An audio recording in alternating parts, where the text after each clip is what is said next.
I'm going to break down 8 players that you need to buy low right now before week 1 of Sunday's action pops off in 2024 fantasy football. We're going to go over 3 wide receivers, 3 running backs, a tight end, and a quarterback that you can go out and buy at a cheap price on the trademark in your fantasy leagues and steal them from your opposing league mates before these players have massive week 1 performances. Before we do so, let me remind you that Underdog is the place to be if you want to get in on extra fantasy football action throughout the entire 2024 season. They have all of their week 1 pick'ems live. And if you guys are new to Underdog Fantasy, you sign up with promo code The Catch. That link is down below.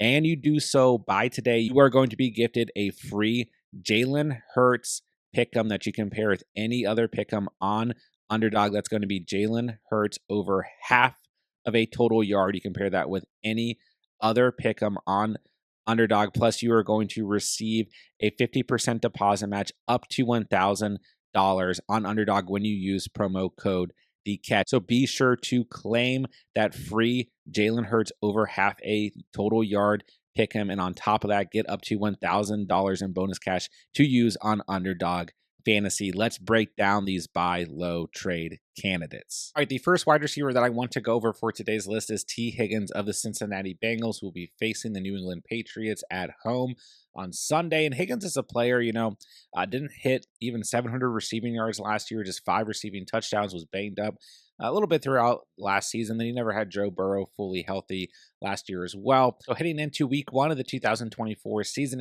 Higgins is kind of in this weird place, right? We have like the Jamar Chase contract situation going on, all of that. And then Higgins just kind of like an afterthought. And what is a contract year for T. Higgins? He's either going to get re-signed with the Bengals next offseason or go to a different NFL team. So this is a big year for T. Higgins in general. So this is a player who I think is going to have a fantastic 2024 season. But on top of that, I also just expect the Bengals in week 1 to have a great performance at home against a weak New England Patriots team. I mean, the defense much better than the Patriots offense on paper right now, but I still think at home the Bengals are going to have a dominant performance on Sunday. We already saw good chemistry between Burrow and Higgins in the preseason, so he's one of these players that's heavy on my radar moving into week 1, but also a player that I think is easily attainable through trade right now because he probably got drafted as a wide receiver 3 or 4 on your league mates roster. He went a little bit later in drafts this year, but really, I mean, if he was fully healthy last year and or Joe Burrow was fully healthy last year, Higgins would be going much higher in drafts this year because his stats would be much higher overall. So tons of upside with Higgins. We might see elevated target share with, maybe if the Jamar Chase situation doesn't get resolved, but I think it will. But nonetheless, T. Higgins overall a great trade candidate right now because it feels like a lot of fantasy managers are a little bit lower on him. So go out and buy low on Higgins while you can. Next up is Christian Kirk of the Jacksonville Jaguars, who will face the Miami Dolphins on Sunday. Absolutely love this matchup. This is one of the matchups heading into week 1 of Sunday's slate that I have starred. I think there's going to be a lot of points in. Both defenses are going to be pretty weak. And at the end of the day, I just want to remind people, like I've said throughout the whole offseason, that Christian Kirk is Trevor Lawrence's #1 receiving target. And, on top of me liking this matchup and expecting a good, solid double-digit performance out of Christian Kirk, we have a couple things going on with Christian Kirk. The first thing is he's coming off of a slight injury that he had in the preseason. So you kind of, you had Christian Kirk buzzing again in drafts. People being reminded this is a #1 receiving option, and then the injury popped up, and then he kind of slid back a little bit in draft. So similar to T. Higgins, he was probably drafted as a wide receiver 3 or 4, which makes his perceived value a little bit lower if you're trying to trade for him. And then on top of that, we had this report come out that was listing, Christian Kirk as a wide receiver 3 on this team, with Brian Thomas Jr. as a wide receiver 1, then Gabe Davis as a wide receiver 2. And we actually had a similar report last offseason that showed Calvin Ridley as a wide receiver 1, Zay Jones as a wide receiver 2, then Kirk as the wide receiver 3. And it doesn't matter because Kirk primarily plays out of the slot. He's still going to get the primary targets on this team and have a ton of PPR upside, a ton of solid receptions. He's that security blanket for Trevor Lawrence. And then I think overall, you just also have Brian Thomas Jr., who I do like, kind of buzzing as this kind of like upside option to fill the shoes of Calvin Ridley, no longer on this team. Got a lot of vacated targets on this team overall, with Ridley and Gabe Davis no longer on this team, but that is a good thing for Christian Kirk. And like I said, I just think overall his perceived value is a little bit lower right now. You've got that kind of injury thing that happened in the preseason. So many managers, fantasy managers, high on Brian Thomas Jr. Go out and target Christian Kirk in trades right now, especially in PPR leagues. He is a great buy low candidate before this matchup on Sunday that I think is going to have a lot of fireworks offensively. All right, next up, I want to talk about Jameson Williams of the Detroit Lions. He's a player who I just really like going into Sunday. I expect, once again, a lot of offensive fireworks in this matchup between the Rams and the Lions. Two bottom 12 secondaries last year. Great wide receivers in this game, great run game, great offenses.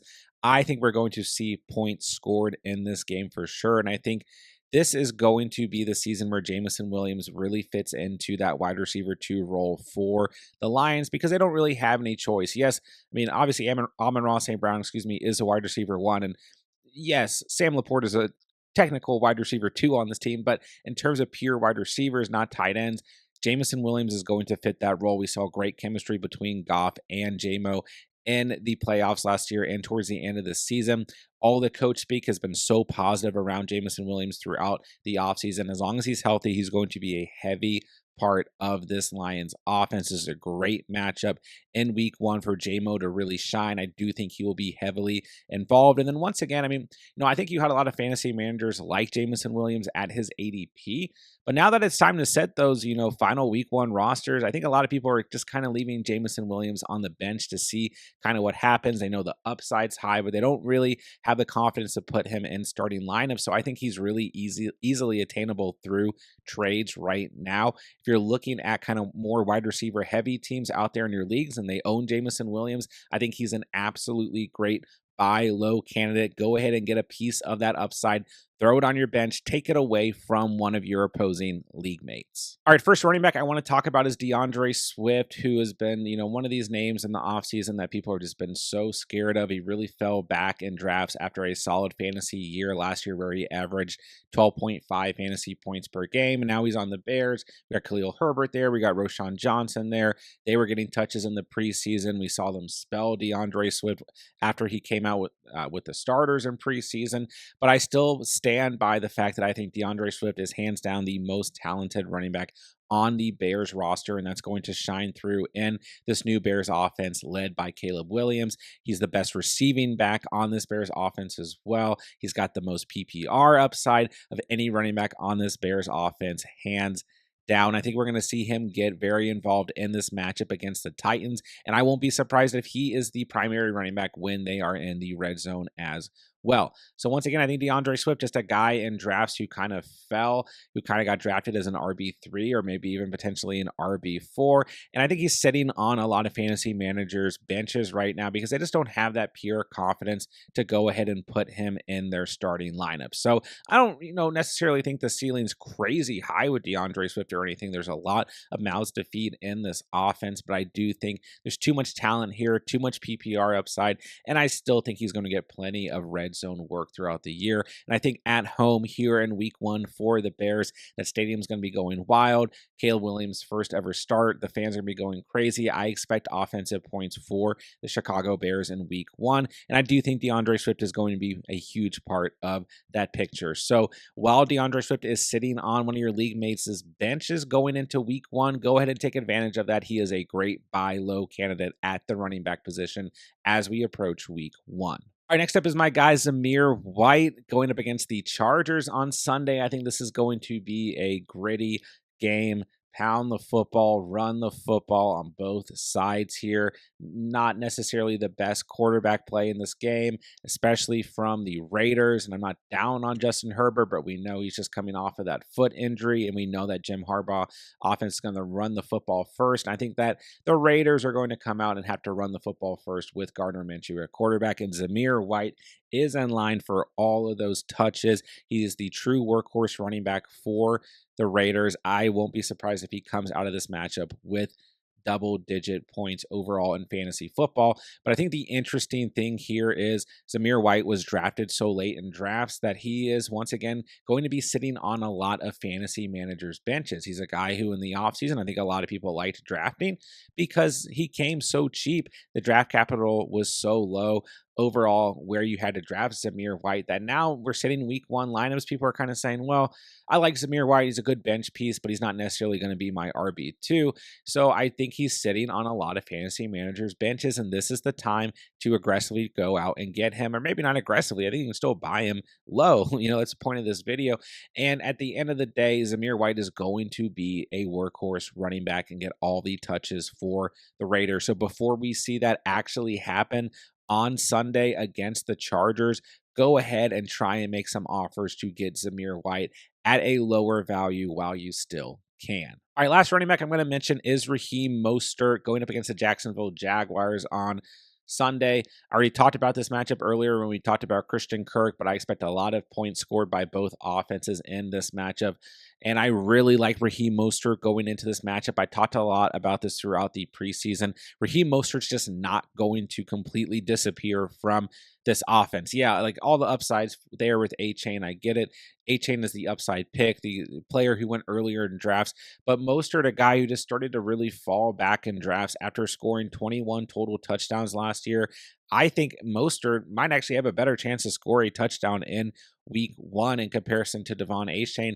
Yes, he's older. I get all that. But I really think that this Dolphins offense is going to come out and feed Raheem Mostert early. I think we're going to see that on display on Sunday. So before that happens, I do think you should go out and trade for him because he's another name who I'm seeing just appear on a lot of fantasy managers' benches, a lot of your guys' benches.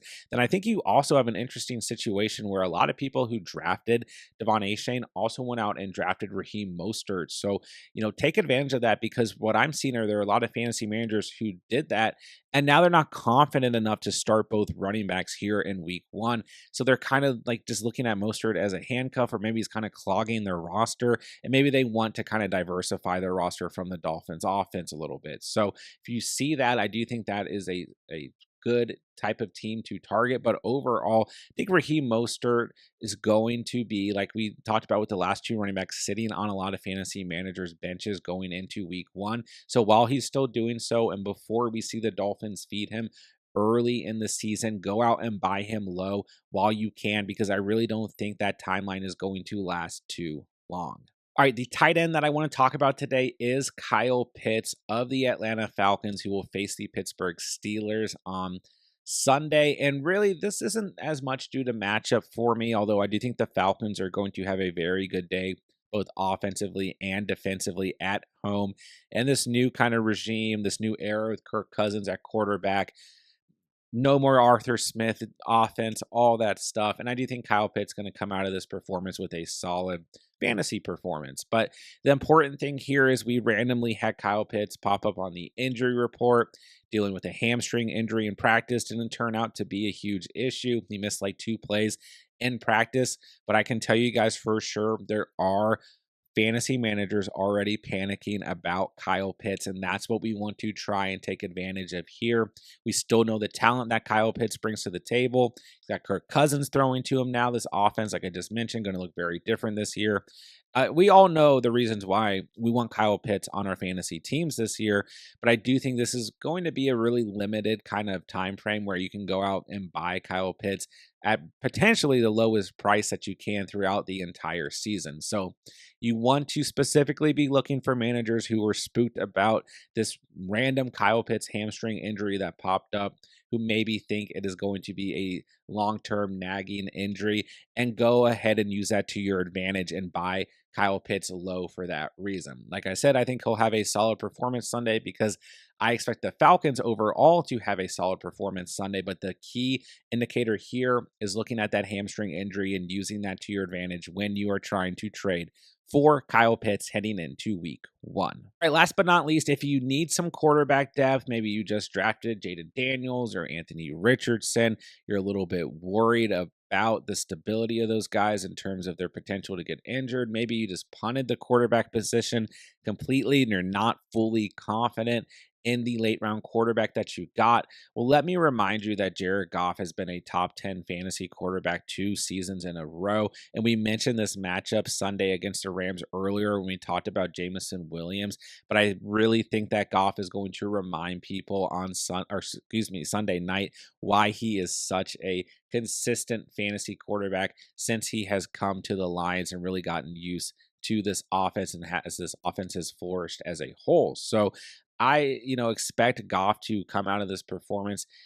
Don't get me wrong, they're going to run the football. It's what the Lions do, but I expect him to come out of this performance with a solid 17 to 18 fantasy points and just kind of remind fantasy managers that, oh yeah, Jared Goff, very consistent in fantasy football week in and week out. I'm not expecting anything crazy, but I do think when we look at the Rams secondary, how many points from a fantasy perspective that the Rams allowed to opposing quarterbacks last year, the fact that Aaron Donald's no longer on this team, this Lions offense is going to be firing on all cylinders, but I do expect the Rams to fire back. I love the Sean McVay, Matthew Stafford led Rams offense this year, so I love everything about this matchup. And I think it's going to put Jared Goff in a prime position to, like I said, remind everyone why he is always a solid fantasy quarterback. And plus, where Goff went in drafts, he's just going to be a quarterback that, as long as the team that drafted him has another quarterback on their squad, you're going to be able to go out and buy him low at a very cheap price. I think people just kind of looking at Goff as like, he's just a late round quarterback, whatever, but he's going to be super solid throughout the entire season. So before we see that on action Sunday night, go out and buy Jared Goff low while you still can. And that'll do it for today's video. If you guys did enjoy the content or find it helpful, be sure to hit that subscribe button on the way out. This is all we do here all year long, free fantasy football content. But more importantly, drop me a comment down below if you guys have any fantasy football questions, any trade questions, waiver wire questions, last minute start sits, roster reviews, whatever you guys need. Drop them down below. I will get back to every single comment. And of course, let me know what players you are specifically looking to trade for. And with that, I will say, thank you guys so much for watching and or listening. And remember, you saw it here on The Catch.